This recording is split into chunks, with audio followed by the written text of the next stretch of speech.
Welcome back to This is Thailand. If you're new here, this channel is simple. Real people, real stories, real consequences. No dramatization needed. Thailand has a way of providing all of that on its own. Today's story is a bit different from what some of you might be used to seeing on this channel. There's no walking street, no bar stool where it all began, no obvious moment where you'd think, right, that's where he went wrong. This is the story of Brendan, 65 years old, from County Kilkenny in Ireland. Spent his entire working life as a coal miner. A quiet man by all accounts, the kind who kept his head down and got on with things. He came to Thailand, not for the nightlife, not chasing something he shouldn't have been chasing. He came because he needed somewhere to breathe again. Because the life he'd built, the only life he'd ever wanted, had ended, and he didn't know what to do with the silence it left behind. What happened over the next 3 years is one of the most quietly devastating stories we've heard on this channel, and I think it's going to stay with you. Here's his story, in his own words. Right. So, where do I start? I suppose I start the same place everything starts for me, which is underground. I went into the mines at 23 Kilkenny. There was a colliery, had been since before my father's time. It's long closed now, most of them are, but when I started it was still going, still employing men from the surrounding townlands, men who'd done it their whole lives and whose fathers had done it before them. You didn't really choose it, you were of it, if you follow me. The way some men are of the land or of the sea, we were of the ground. It's hard to explain what that kind of work does to a person if you haven't done it, the physical side of it obviously. Your back, your knees, your lungs carrying a fine black dust that you never quite get out. But it's more than that. It makes you quiet, not sad quiet, just economical. You learn not to spend words on things that don't need words.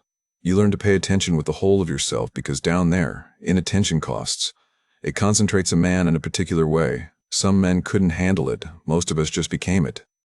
I came home from the mine the same way every evening for 40 years, black-faced. Ate whatever Mare had made, which was always good because she was a better cook than she had any reason to be. Watched the match if there was a match. Went to bed. Got up. Went back down. That was my life. And I want to be clear about something because I think people hear that and assume I'm saying it was a small life or a miserable one. I'm not. It was enough. It was more than enough. Because Mare was in it. We were childhood sweethearts, which sounds like something from a film, but was just the truth. Met at a parish dance when I was 19, she was 17. Married 4 years later, no big drama in it, no great romantic story to tell at dinner parties. We just fit. She was the kind of woman who knew what a room needed. Whether that was a fire or a conversation or just a bit of silence and a cup of tea. She always knew. I never had to say. We had 2 children, Kieran, who's in Melbourne now, and Awife. Awife and I have had our difficulties. Awife and I have had our difficulties. I've had them a long time, if I'm honest. She's her mother's daughter in a lot of ways, which you'd think would make things easier between us, but it doesn't always work like that, does it? She wanted more from me than I knew how to give, I think. I was better at being present physically than emotionally, and she needed the other kind. That's the simplest way I can put it. But all of that, the good and the difficult, it all existed inside a life that Mare held together. I didn't fully understand that until she got sick. The diagnosis was pancreatic November 2018, November 2018. The consultant used the word prognosis in a way that didn't leave much room for interpretation. We drove home from the hospital and she made dinner and we ate it and neither of us said much. That was one of those Mare knowing what a room needed moments. It needed quiet and familiar things. So that's what she gave it. I became her carer. Didn't discuss it, didn't announce it, just did it. The way you do the things that need doing. I learned the medications, learned the schedule of them, learned what the side effects looked like and how to manage them. I learned how to change sheets in the night without waking her fully. I learned the particular fluorescent quality of hospital corridor light at 3 in the morning and what it does to a newspaper headline. How the words stop making sense after the 5th or 6th time you've read the same paragraph. 2.5 years, more or less. She died in April 2021. The house went quiet in a way that no amount of telly could fix. And I tried. I'll tell you that. I had the television on from morning to night for about 2 months and it was just noise. It was just color in a room. It solved nothing. The silence was underneath it the whole time, waiting. There was a row with Awife over the funeral arrangements. I won't go into the details of it because they don't matter and because she's my daughter and I love her even when we're not speaking. What I'll say is that a door closed and I didn't have the energy to try to open it, not then, maybe not since, if I'm being straight about it. See, Iran flew in from Melbourne for the week, was as decent as he always is, and then flew back because he had a life to get back to, which was right and proper. He was not abandoning me, I knew that. It just felt like it, sometimes, in the evenings. I sold the house. Our house. 34 years we'd lived there, raised the children there, and I sold it because I just couldn't be in it. Couldn't open the kitchen cupboard and see her things arranged the way she'd arranged them. I got a rented flat in Kilkenny City, ground floor, 2 rooms, a microwave. I used more than the oven. I was 65 years old and I was eating microwave curry in a flat that smelled of other people's lives. I had $55,000 from the house sale sitting in my bank account. More money than I'd held in my life, and I want you to understand, it meant nothing to me. I'd have given every cent of it to have her back, obviously, but it was just there, this number on a screen, and I didn't know what to do with it. I didn't know what to do with any of it, any of myself, any of the time. That's the truth of where I was. That's the honest shape of it. There was a lad I'd worked with in the mines years ago, Fitzer. He'd emigrated in the 90s, made his way eventually to Thailand, retired there. He put things on Facebook sometimes, temples, a market, green mountains behind a city. I barely knew him really. We'd worked some of the same seams, had a pint a few times, not a close friendship. But I found myself looking at his photos a lot in those months after Mara. One evening in September, I rang him, don't know exactly why that evening and not another one. Sometimes things happen like that, without a clear reason. Fitzer was decent about it, talked for nearly an hour. I asked him what it was actually like there, and he said, warm, cheap, peaceful. Nobody knows your business. The people nearly knows your business. The people are kind. And then he said, and this stuck with me, he said, it's a good place to be a nobody for a while, if that's what you need. That was what I needed. Exactly that. I booked a flight the following week. 3 weeks later, I was on a plane to Bangkok, and I want to tell you, I'd never been further than Lanzarote. I was not a man who'd seen the world. I was a man who'd spent his life in County Kilkenny and was sitting in seat 34B of a Thai Airways flight wondering what on earth he thought he was doing. But I went. And that's where the next part of this starts. Bangkok hit me like nothing I can properly describe to you. I'd been warned about the heat, Fitzer had mentioned it, and I'd read a bit online in the weeks before I came. But there's a difference between knowing a thing and walking out of an air-conditioned terminal into it. It wasn't just warm. It was a physical presence, the heat, like the air itself had weight, like breathing through a warm flannel. I stood outside Suvarnabhumi Airport with my one bag and my carry-on, and I thought, right, you've done it now, Brendan. The taxi driver spoke no English worth mentioning, and I spoke no Thai whatsoever. But I'd written the name of the guest house on a piece of paper, which someone had told me to do on a forum, and he nodded at it, and we drove. Bangkok from the elevated expressway is, enormous isn't the right word. It's endless.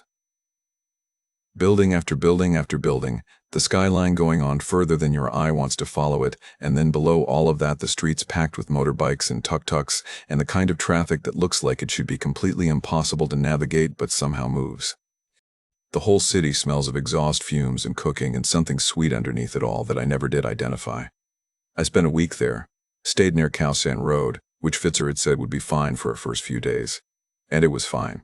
Guest houses, travel agents, restaurants with laminated menus in 6 languages, other foreign faces everywhere. Safe enough. But I'll be honest with you, I spent most of that week feeling like a man who'd wandered into someone else's film. Too loud, too fast, too hot.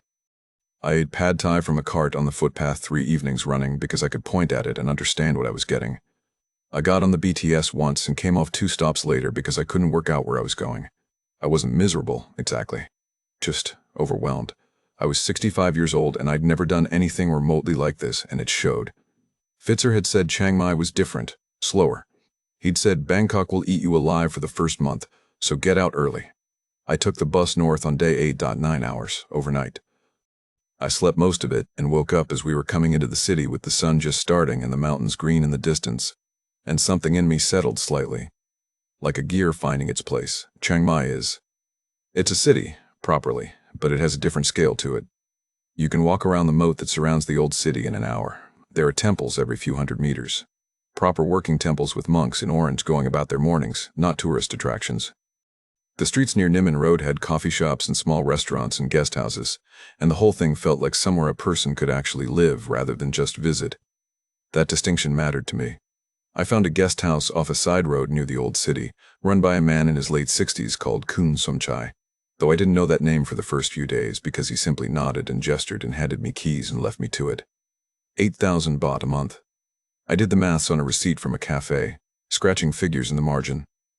8,000 baht was roughly €210. My Irish state pension came to about €1,200 a month, and I had the house money besides.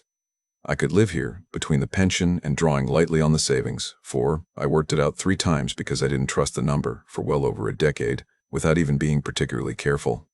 That was a strange thought. I'd never had that kind of time to spare before. You went to work, you came home, you had the weekends, you had 2 weeks in the summer if things were going well. That was the shape of time in my life.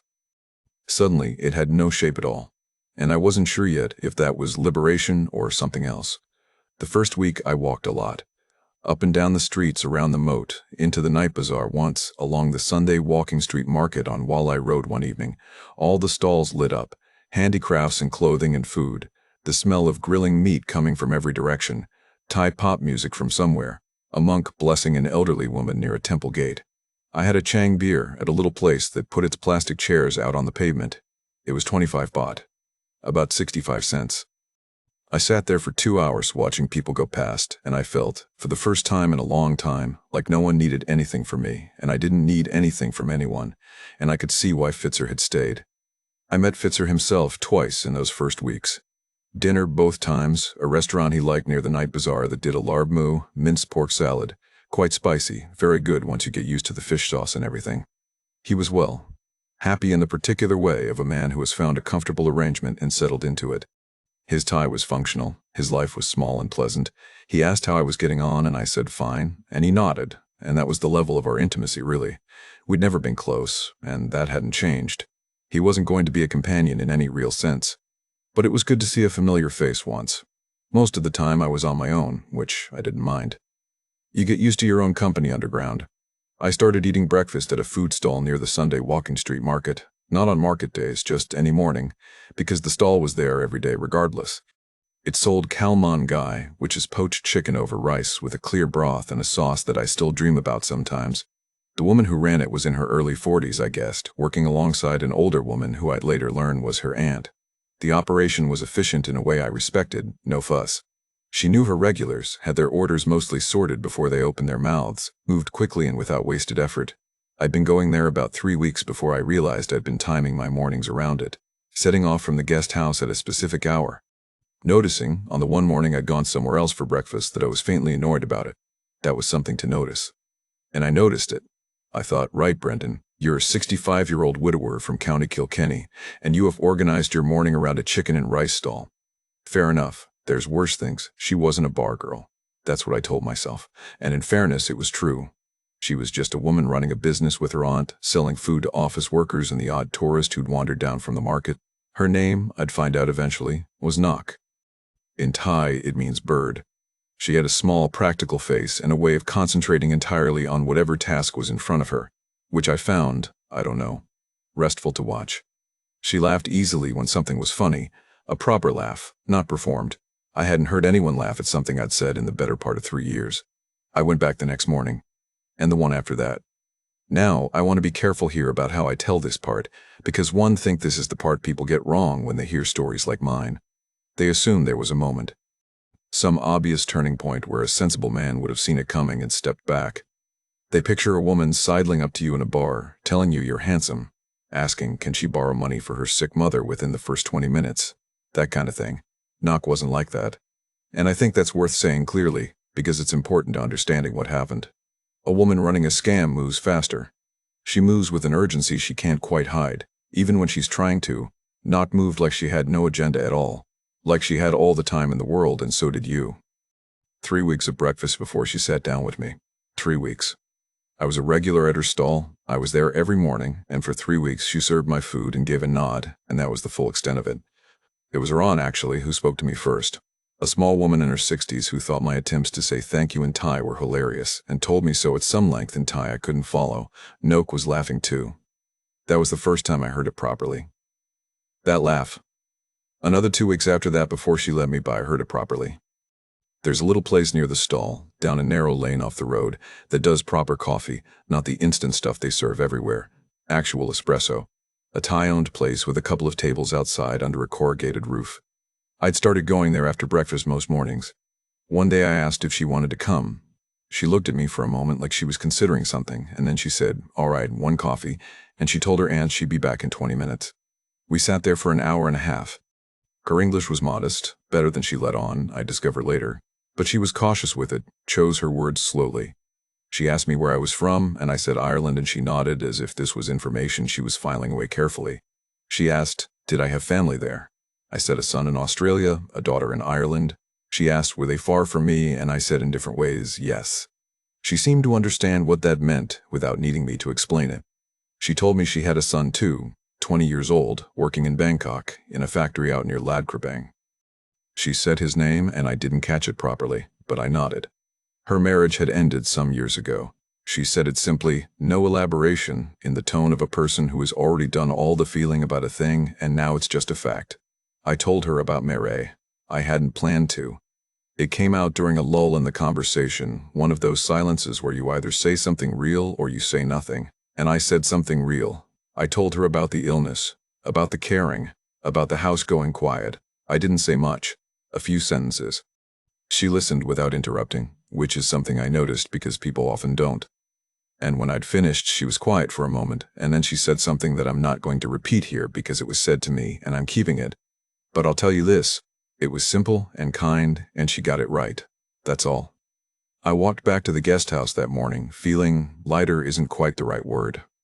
Just less heavy, which at that point was about as good as it got. By month 4, we were seeing each other. I say that carefully because it took that long to become the right phrase. There was no declaration, no conversation where we established what we were. Things just shifted. She started staying over, though she kept her own place, a room she rented near the stall. I moved out of Kun Samchai's guest house and into a proper apartment near Nimon Road. 18,000 baht a month, roughly €470, still well within what I could manage. The apartment had air conditioning that worked properly and a small kitchen and a balcony where you could watch the street below in the mornings, while the motorbike taxis, the wind they call them, the lads in orange vests, lined up for the day's trade. I met the aunt properly. I met 2 of Nook's friends, women about her age who sold food at nearby stalls, and who were friendly and curious about me in a way that didn't feel intrusive. I was introduced not as a boyfriend exactly, I wouldn't have known the Thai for it, but as someone who was there, part of the scenery. That felt right. I was learning things, slowly, the way disagreements don't surface the same way here as they would in Kilkenny. At home, if something bothers a person, you usually know about it sooner or later. There's a row, or there's a cooling, something you can name and address. Here, if something bothers a person, it often simply doesn't appear. They'll go quiet, or find a way around the subject, or smile and change course. There's a word for it, I'd learn eventually. Krang Jai. Something like not wanting to cause discomfort in another person, not wanting to disturb the surface of things. I found it peaceful at the time. I thought, this is a gentler way of being with people. I didn't yet understand that it also means things don't get said that maybe need saying. I didn't yet understand the cost of it. But that's getting ahead of things. What I want you to understand about those early months is that they were genuinely good. I'm not romanticizing it, and I'm not minimizing what came later. Both things can be true. Chiang Mai in those first months was the first time in years I felt present in a conversation, present in a day, not simply moving through time waiting for it to mean something again. The smell of the mu ping, pork skewers on a charcoal grill, in the morning on the way to get coffee, temple bells at 6 in the morning floating in through the window, the monks in their orange robes along the moat road at dawn, collecting alms, moving in complete silence. It was a different texture of living. I was grateful for it. I was grateful for it. And then, about 2 months into us seeing each other, the gas burner at the stall broke down. The big one, the main burner, the thing the whole operation ran on. She told me in the way she told me things, matter-of-factly, as a piece of information rather than a request.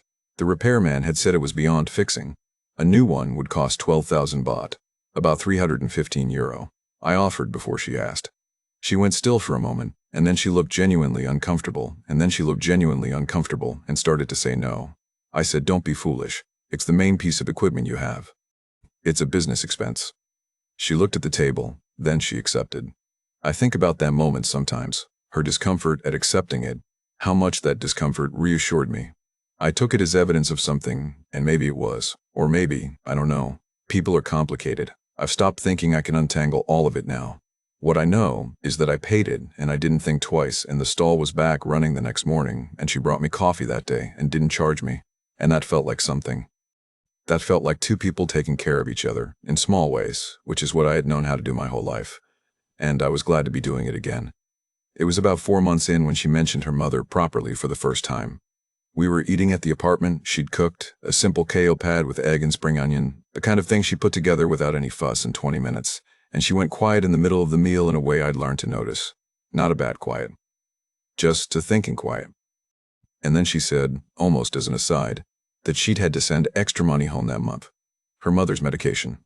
The diabetes was manageable most of the time, but the insulin wasn't cheap and there'd been a complication, some infection in her foot that the local clinic had needed to treat. I said I was sorry to hear it. She nodded and we ate the rest of the meal, and that was that. A week later she mentioned it again.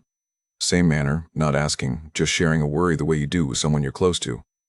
The monthly cost of the medication was around 3,000 baht when things were stable. A bit more when they weren't.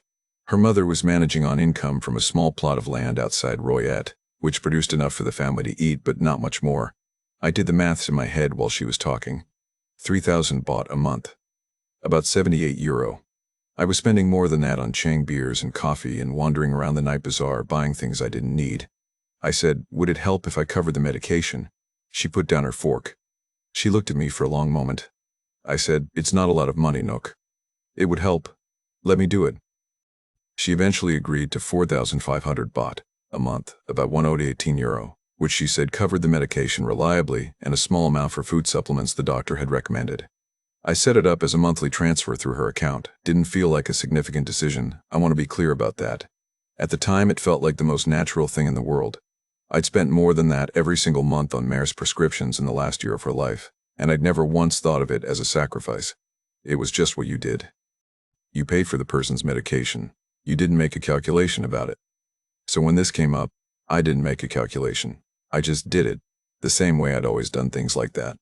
And I'll admit, there was something in it that felt familiar in a way I hadn't expected, like a purpose I recognized. I think about whether that was wisdom or weakness. I still don't have a clear answer. About 6 months after we started seeing each other, she asked if I'd like to come to Royet to meet her family. She said it matter-of-factly, the way she said most things. Her mother's health had been reasonable for a few weeks. It would be a good time. We took the bus from Arcade Terminal in Chiang Mai, heading northeast through the highlands, and then down onto the flat Isan Plain. I'd never been to Isan before. The landscape changes completely once you come down off the northern hills. Suddenly it's flat in every direction, rice paddies stretching out to the horizon, the sky enormous. The road goes straight for kilometers at a time. Small towns with Watts and market stalls and nothing much else. It felt very far from Kilkenny, which I suppose it was. Nock's family lived down a dirt track outside a village about an hour from Royet City. The house was concrete block, practical, 2 main rooms and a covered area outside where the cooking was done. 4 or 5 relatives appeared from various directions once we arrived. Aunts, a grandmother in a plastic chair who gave me an assessing look and then nodded once, a cousin with a baby.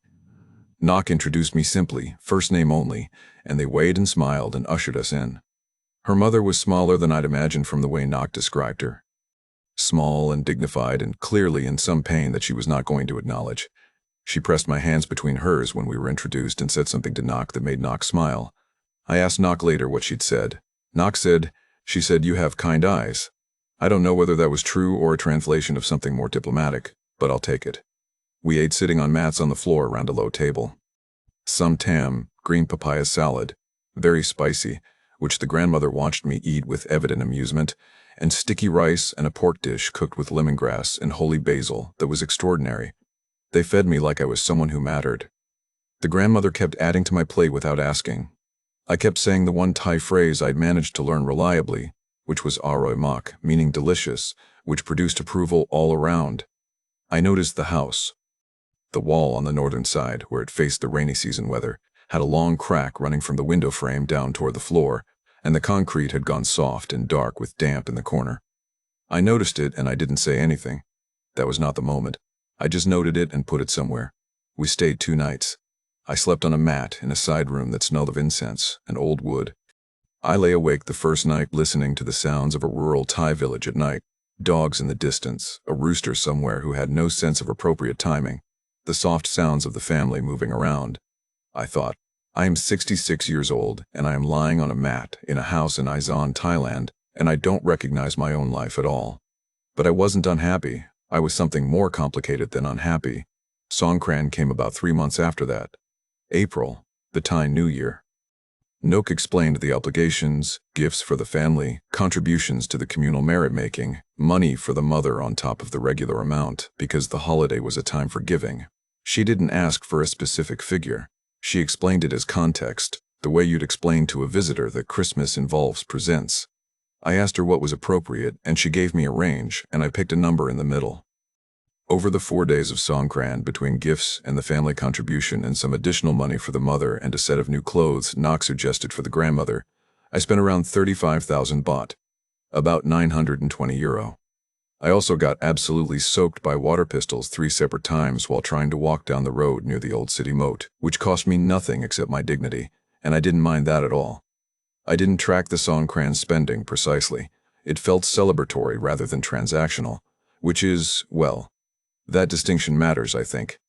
Whether something feels like giving or whether it feels like paying. This felt like giving. And I was glad to be in a place where I had something to give. The crack in the wall of the house in Royet. I kept coming back to it in the weeks after. The dark patch of damp in the corner. The soft concrete. I mentioned it to Nook once. Obliquely I said, "How old is your mother's house?" She said, "Very old. Too old. Too old." Then she changed the subject. I let her. I should have asked the next question, what would it take to fix it? I knew the answer was coming eventually. I suppose I was just waiting for her to be ready to ask. The house conversation didn't begin with a request. I want you to understand that. It began with photographs. We were on the balcony one evening, maybe 10 months in, drinking tea and watching the street below.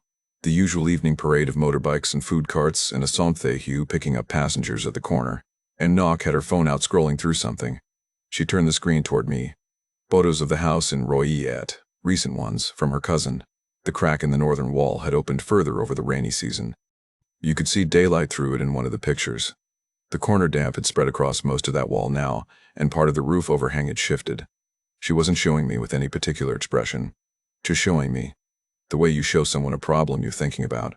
I looked at the photos for a while. Then I asked, what would it cost to fix it properly? She was quiet for a moment. Then she said, not fix. Too old. Better to build new. Small house. Just for May concrete. Her cousin knew a builder. I said, how much? She said around 680,000 baht, maybe a little more. About €18,000. I went quiet. She didn't push. She put her phone away and finished her tea, and we sat there watching the street until it got dark. She didn't mention it again that evening. I did the maths over the next few days. By that point, between the apartment, the monthly living costs, the gas burner, the allowance for the mother, the Songkran expenses, and a second-hand Honda Click motorbike I'd bought a few months earlier for getting around. About 55,000 baht for that, roughly €1,400. I'd spent around €43,000 of the house money. I had roughly €112,000 left, plus the pension coming in every month, which covered basic living with some to spare. €18,000 on a house build. It would leave me with 94,000 baht. Still well above where I needed to be by any reasonable measure. I agreed, told her so after 3 days. She looked at me for a long moment, and then she said thank you in a way that was quiet and serious and didn't have any performance in it. That mattered to me. I've thought about it since. The build took 4 months. Her cousin, a solid, practical man in his 40s who ran a small construction business out of Royet, sent photos every week, foundations, then walls, then roof.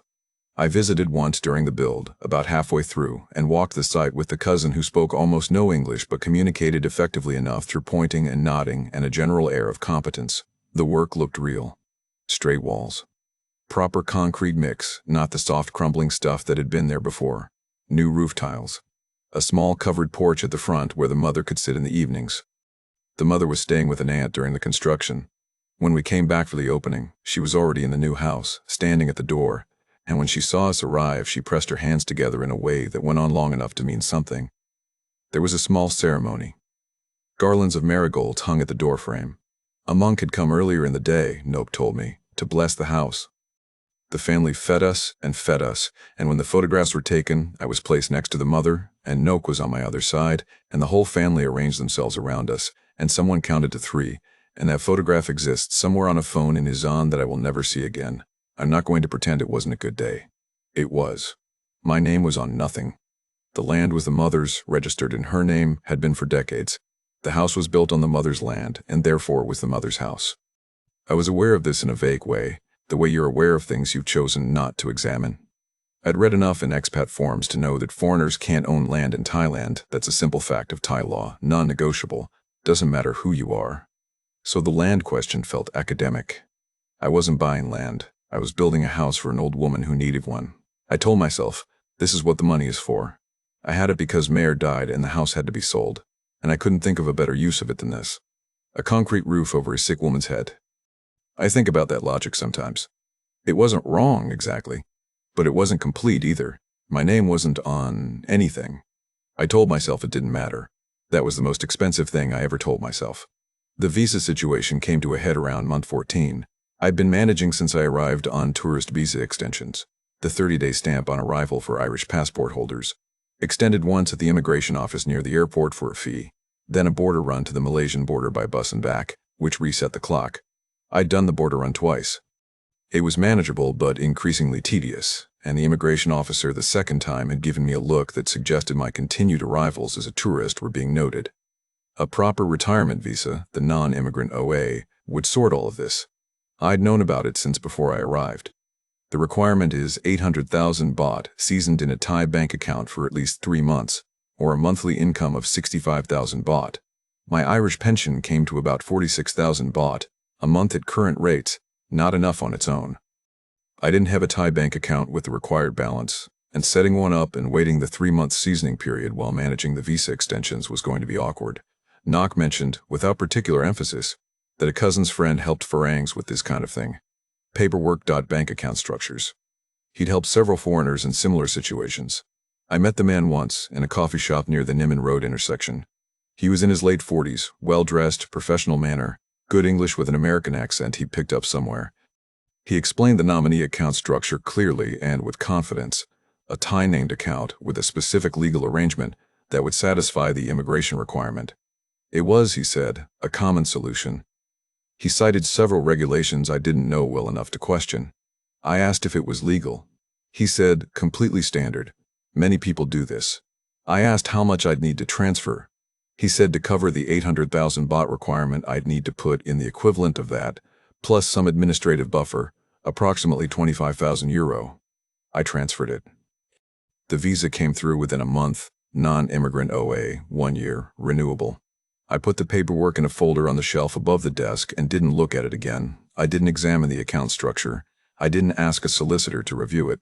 I'd been a coal miner for 40 years. Legal paperwork had always been someone else's department. You signed what needed signing and trusted that the person in front of you knew what they were talking about. By the end of year 2, I had roughly 97,000 euro left. That number felt solid, still comfortable. Still years of runway, pension on top, everything manageable. Nook had been going back to Roy Ed more frequently. Her mother's health had been variable, good weeks and difficult ones. I couldn't question it. I, of all people, understood what it meant to be the person in the family who cared for the one who was ill. I sent extra money when she mentioned the mother was having a bad patch. 10,000 baht here, 15,000 there. The giving had stopped feeling like decisions and had become something more like reflex. Like breathing. I didn't notice that at the time. The third year was different in a way I found difficult to name at first. Not dramatically different. Nothing broke, nothing happened that I could point to and say, there, that was when it changed. It was more like a gradual shift in the quality of the light. The same scenes, but something altered in them. Nook going to Roy Ed for a week, then 2 weeks, then 3. Her mother's health was declining, she said, and I believed her. The mother was genuinely ill. I'd seen that with my own eyes. The diabetes had progressed, and there were complications, and Nook was the eldest daughter, and in this part of the world that means something concrete. You don't debate whether to go. You go, so I didn't raise it. How could I? I was the man who had changed sheets in the night without being asked, who had learned the medication schedules, who knew what it looked like to be the person who stays. I was not going to be the man who said, "You're spending too much time with your dying mother." I'd have despised myself, but the phone calls changed. Earlier in the year, when she was in Royette for a few days, she'd ring in the evenings, and we'd talk for an hour sometimes. She'd ask about my day, which, given that my days consisted mostly of coffee and walks, and the occasional Leo at a bar near the old city moat, was not a riveting question, but she asked. Now the calls were 10 minutes. Practical. She'd report on her mother's condition, ask if I'd transferred the monthly amount, confirm when she might be back, then off. The warmth was still there in her voice, but it was thinner somehow. Like a fire that's still going, but you've stopped adding wood to it. I told myself it was the stress of caring for someone. I knew what that cost a person. I started sending extra money without her asking.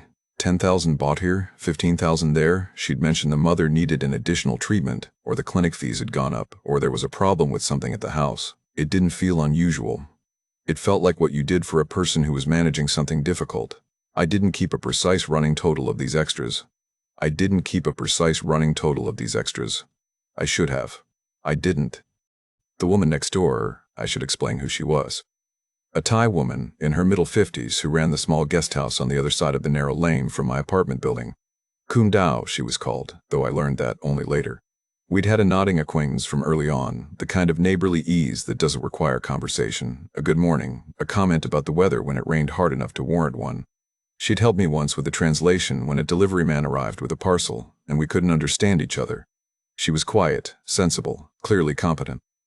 I'd always had a sense that she noticed more than she said, but that was true of a lot of people here. One morning in what must have been month 27 or 28, I was sitting at the little outdoor table where I took my coffee. I'd been eating at a different stall since Nook had been away. Couldn't bring myself to go back to the cowman guy place without her, and Kun Dao came out of her guest house, crossed the lane, and sat down across from me. She was clearly uncomfortable. She held her coffee cup with both hands and looked at the table for a moment before she spoke. Then she said, "I think you are a good man. I want to tell you something, and I think it is difficult." I waited. She told me in careful, considered English. Nook had a partner in Royette. A Thai man, mid-30s, she thought. The relationship was not new. It had been there before Brendan arrived, had continued throughout. He sent money to the family as well, less regularly, but the connection was ongoing. Kun Dao used the phrase supporting her family very hard, and I could hear in the way she said it that she was trying to be precise, trying to be fair to everyone in the situation, not just to me. I asked how she knew. She said, "This is a small community. People talk. I have known for some time." I did not know whether to say. I decided I should say. I thanked her. She went back inside. I sat at that table for, I don't know, an hour, maybe more. The lane went about its business around me. A motorbike. A dog investigating something in the gutter. The smell of someone cooking rice somewhere. I turned the information over and over the way you turn a stone in your hands, looking for the angle where it doesn't mean what it means. I couldn't find one. I didn't eat much those 3 days. I didn't tell Fitzer. I didn't tell anyone. There was no one to tell, really. I just sat with it, the way I'd sat with things my whole life, quietly and completely, until I knew what I was going to do. On the 4th day, I took the bus to Royette, not 5 hours. The flat landscape going past, the rice paddies, the small towns, the sky. I hadn't planned what I'd say. I'm not sure I planned anything at all. I just needed to stand in front of it. I knocked on the door of the house I'd paid to build. There was a moment, and then Nook answered. She didn't pretend.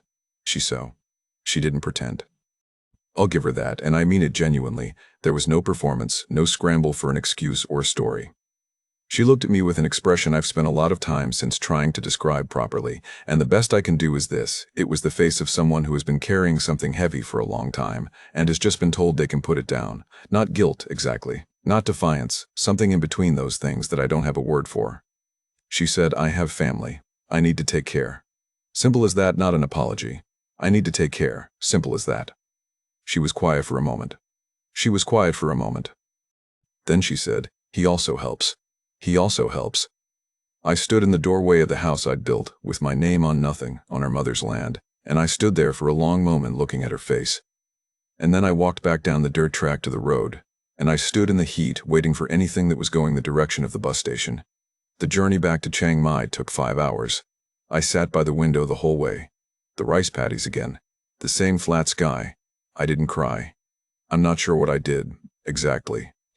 I calculated, I think, in the way that miners calculate how much weight is above you, how much support is left, whether the tunnel holds. I didn't say anything else to her that day. There wasn't anything left to say that would have changed what I already knew. The first thing I did when I got back to Chiang Mai was try to get the money back. I know. You'd think I'd have sat down for a while first, had a cup of tea, taken stock. But the miner in me went straight to the practical problem, which was, I had 25,000 euros sitting in an account I didn't fully understand, and I needed to understand it now. I went to the account, or tried to. My access online showed a balance, but when I attempted a withdrawal, I got an error message in Thai. I couldn't read. I rang the number I had for the man from the coffee shop near Niman Road. It rang out. I rang again the next morning. And the morning after that, then it went to a tone that meant the number no longer existed. I had a business card he'd given me with an address near the superhighway. I took the motorbike. The address was a small shopfront that now sold phone accessories and had clearly been doing so for some time. The woman behind the counter looked at the card, shook her head, and said something I couldn't follow. I found an English-speaking solicitor in the old city, recommended on an expat forum, a Thai man in his 40s who had studied in the UK and wore a suit in weather that made suits seem optimistic. He read the paperwork I'd kept in the folder, the visa documentation, the transfer confirmation, the agreement I'd signed without reading carefully enough, and he explained what I had. A nominee account structure with a Thai-named holder. No direct legal claim. Recovery would require identifying the account holder, establishing fraud in a Thai court, and pursuing litigation estimated at a cost that was more than what remained in the account even if I won. Which, he said, with the look of a man who has delivered this news before, was unlikely. I sat in his office for a while after he finished. He offered me water. I took it. 56,000 euro gone. The house money I transferred. The visa account. The running total of monthly allowances and extras across 2.5 years, when I finally added it all up properly on a piece of paper back at the apartment that evening. 56,000 euro and 2.5 years of my life. And I was 68 years old, and I had roughly 41,000 euro left, and a pension, and no particular reason to be in Chiang Mai anymore. I moved out of the apartment the following week. Couldn't afford it, and didn't want it. I found a guest house in a part of the city well off the tourist map, down a series of increasingly narrow lanes off the road toward the superhighway, not a guidebook place, just a low concrete building where a family rented out rooms by the week or the month to people with limited options. 300 baht a night. About 8 euro. The room had a single bed and a ceiling fan and a shared bathroom at the end of the hall that smelled of drains and someone's cooking, and the specific damp that doesn't go away no matter how hot the weather gets. I paid weekly. I couldn't make myself commit to a month. I stopped eating properly. Not dramatically. I wasn't lying in the room all day. But I'd go to the 7-Eleven on the corner and get a coffee and a bun and call that enough. I'd go out in the evenings sometimes, walk the streets around the moat, sit with a Leo at a plastic table outside a place where nobody knew me and I didn't have to talk to anyone. That suited me. I rang Fitzer. He was sympathetic, genuinely. In the limited way a man can be sympathetic, genuinely. In the limited way a man can be sympathetic when the problem is beyond his ability to help with. He said, "God, Brendan, that's terrible." I said yes. I wasn't lying in the room all day. That suited me. I rang. He said, "What will you do?" I said, "I don't know yet." There was a silence that covered everything else we might have said. I didn't ring Sieran. I didn't ring Owlfay. I know people will think less of me for that, but I couldn't face it. I'd left Ireland with a story about starting over, and now I was sleeping in a room with a ceiling fan in a part of Chiang Mai that didn't appear on maps. And the shame of it was something I kept picking up and putting down for weeks, like a thing that was too heavy to carry and too important to leave. What finally moved me was a Facebook group. One of those expat forums I'd been half aware of since I arrived, men in Thailand, various stages of difficulty, some bitter, some practical, some clearly just lonely. I'd read it at 3 a.m. during the worst week, lying in the room with the fan going, and it was the first time I'd seen my situation described from the outside, not by people mocking it, by people who'd been in it. I posted something brief, didn't give all the details. Enough. A day later, a man sent me a private message. A retired secondary school teacher from County Meath, of all things, living in Udon Thani, 12 years in Thailand, had seen this particular configuration of events before, the nominee account, the house, the Isan family, the whole pattern. He was practical, and he wasn't unkind, which was what I needed. He helped me draft a message to the Irish embassy in Bangkok. The embassy couldn't recover the money. I hadn't expected them to. But they helped me understand what I had: a valid Thai bank account in my own name, separate from the nominee arrangement, with the €41,000 I'd kept there as accessible savings. A pension. The right to go home. A social welfare system that would house me. I booked a flight to Dublin. One bag and a carry-on, the same as when I'd arrived. Ciaran rang the day I landed. He'd heard from Fitzer, it turned out. The call was difficult in the way that calls are difficult. In the way that calls are difficult when both people have things they want to say, and neither has quite the words ready. But it wasn't a disaster. He didn't shout. He asked if I was all right, and I said I was working on it, and he said right, and we left it there for the time being. Ioife didn't ring. That door is still where I left it. I'm in Waterford now. A council flat, 2 rooms, a view of a car park. My sister is 2 streets away and comes for tea on Thursdays, which is the right amount of company. €41,000 in the credit union that I'm too cautious to spend on anything, though I know at some point I'll have to decide what it's for. I think about Nook sometimes, not with anger, and I want to be clear about why. The house needed building. I've thought about that a lot, sitting here in Waterford. Her mother was genuinely ill. The obligation to take care of her family was genuine, not invented.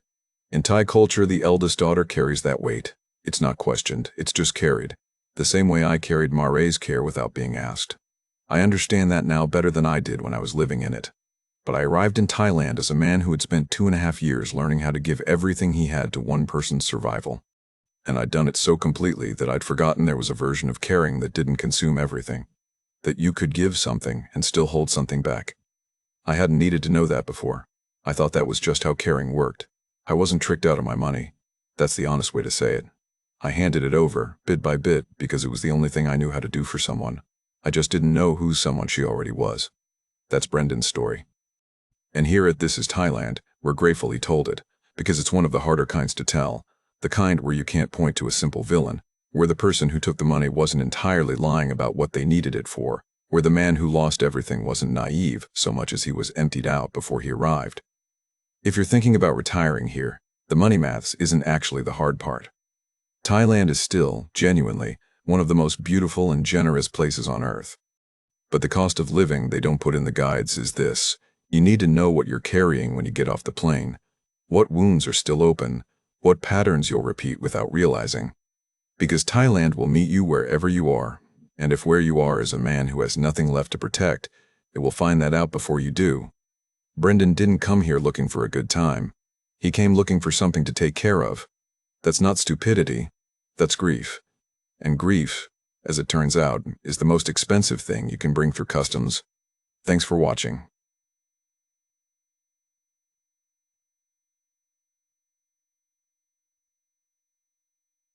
New story next week.